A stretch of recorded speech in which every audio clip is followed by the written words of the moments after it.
Ladies and gentlemen, welcome to Chanel Jasmine, the best novel Chanel for romantic stories. Hai guys, selamat datang di channel Jasmine, channel terbaik untuk menyimak novel-novel romantis. Mohon dukung channel ini dengan subscribe, like dan share video-video yang ada di channel ini. Terima kasih.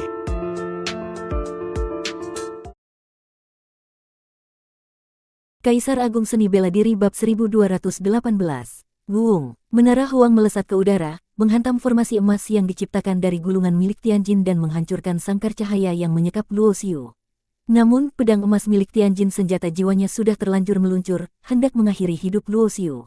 Mata Luo Xiu tetap tenang seperti permukaan danau. Kembali ke satu, kedua tangannya membentuk segel rumit. Dalam sekejap, seluruh tubuhnya memancarkan cahaya abadi. Ribuan hukum, teknik, dan energi yang terkandung di udara diserap dan diredam menjadi kosong, menjadi hampa.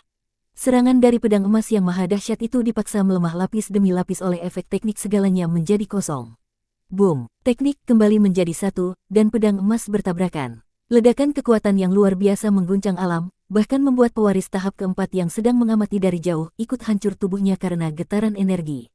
Astaga, ini gila. Tubuh sang pewaris bangkit kembali dari cahaya, karena sebagai entitas abadi, ia tak bisa mati. Namun ia tak bisa menyembunyikan keterkejutannya. Di tengah ledakan yang belum juga reda, seberkas cahaya menembus langit, terbang menuju gerbang tahap kelima. Luo Xiu, kau tak akan bisa lari dariku. Suara dingin menggema. Tianjin, dengan pedang berdarah di tangannya, mengejar masuk ke tahap kelima. Ruangan pun kembali sunyi, tapi sisa energi yang tersisa dari bentrokan tadi masih mengguncang langit dan bumi, seakan perang dewa baru saja usai. Luo Xiu mendarat di tanah tahap kelima dengan tubuh penuh luka. Salah satu serangan pedang tadi nyaris membelah tubuhnya. Meski sudah menggunakan, kembali menjadi satu, dan segala hukum menjadi hampa, luka itu tetap terjadi. Jika saja menara Huang tidak menahan formasi lawan, ia tentu tak akan terluka sedalam ini. Namun Tianjin terlalu cerdas, dia menggunakan formasi untuk mengalihkan perhatian menara, lalu melepaskan senjata jiwanya langsung ke tubuh Luo Xiu. Benar-benar jebakan maut. Meski begitu, Tianjin tak puas. Ia yakin, Luo Xiu tak akan bisa bertahan lama dalam kondisi itu.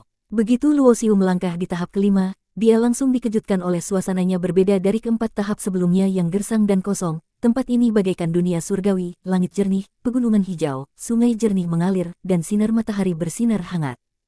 Alam kuno dibuka lagi, ya. Suara lembut nan indah menggema dari kejauhan. Sebuah cahaya abadi melesat ke arahnya. Sosok seorang wanita muncul sangat cantik, aura dan raut wajahnya memikat, seperti dewi yang turun dari surga. Namun Luo Xiu bisa langsung merasakan, tubuh wanita itu bukanlah tubuh sejati. Itu adalah kondensasi cahaya abadi wujud roh yang menjaga tempat ini. Ia adalah pewaris tahap kelima. Biasanya, siapapun yang mencapai tiap tahap akan langsung diserang tanpa basa-basi. Hanya dengan mengalahkan sang pewaris, barulah bisa lanjut ke tahap berikutnya. Namun wanita ini hanya mengamati Luo Xiu dengan mata penasaran, tanpa ada tanda-tanda ingin menyerang. Kau, hanya seorang kaisar tujuh roda. Tanyanya dengan heran, bahkan ada sedikit rasa harap di sorot matanya. Luo Xiu belum sempat menjawab, aura pembunuh yang sangat kuat mendadak datang dari belakangnya. Tianjin, wanita itu langsung menangkap kehadirannya dan seketika tahu kaisar 9 roda tingkat akhir. Tanpa banyak bicara, dia mengangkat tangannya. Dari jarak puluhan ribu kilometer, ia melepaskan satu pukulan ke arah Tianjin. Tangan putihnya seperti terbuat dari giok, dan di tengah telapak tangannya, sebuah pusaran hitam terbentuk, kemampuan khas dari Liansu, tingkatannya sangat tinggi. Tianjin terkejut dan langsung bereaksi. Ia mengangkat pedang emasnya dan menebas balik dengan kekuatan penuh.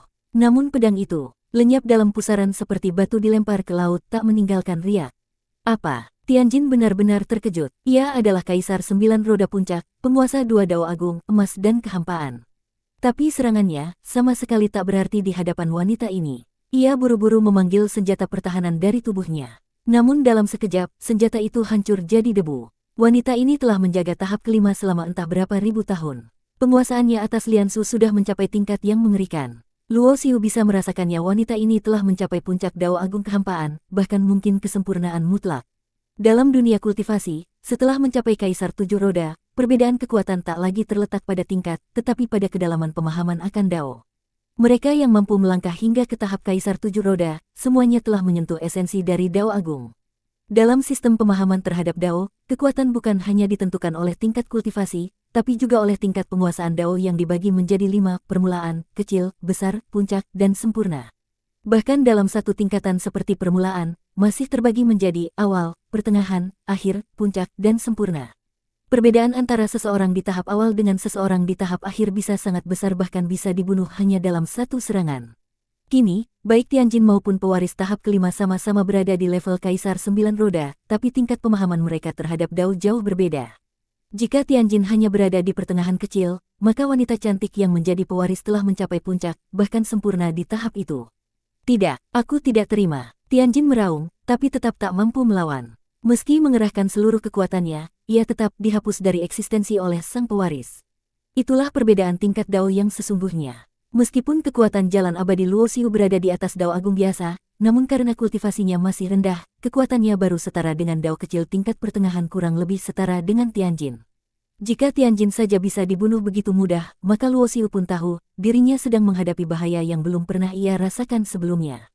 Namun, tenang saja, aku takkan menyentuhmu, ucap sang wanita sambil tersenyum.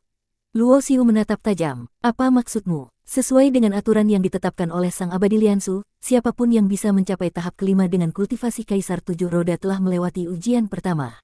Ujian pertama, ya, ujian pertama menguji bakat. Dengan kultivasi sepertimu mencapai tahap ini, kau sudah layak disebut sebagai manusia berpotensi abadi.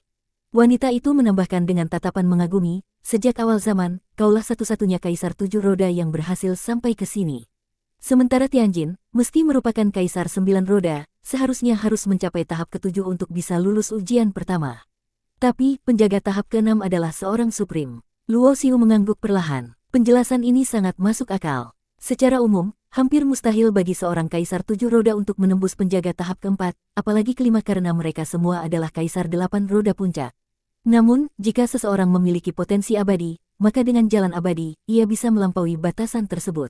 Kalau begitu, selain ujian bakat, ada ujian lain. Tentu, warisan dari seorang abadi tidak bisa diberikan begitu saja.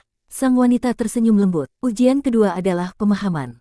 Pemahaman. Bagaimana cara mengujinya? Luo Xiu bertanya dengan tenang. Teknik dewa perubahannya sangat unggul dalam hal deduksi dan pemahaman, jadi ia cukup percaya diri.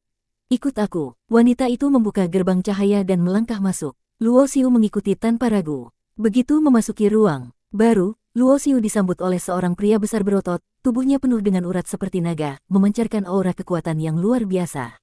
Fei Xue, kau kesini, apa ada yang berhasil lolos? Begitu melihat Luo Xiu, pria itu langsung muncul di depannya.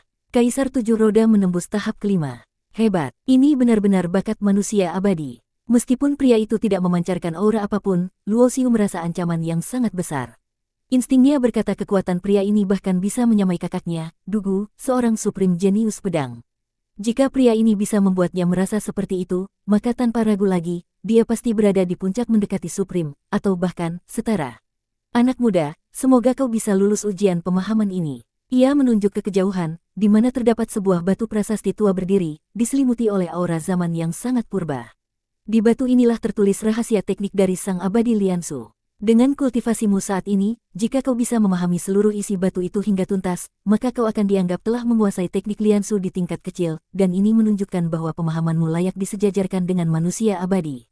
Jika kau gagal, maka kau akan terkurung di sini sampai akhir hidupmu. Bersambung.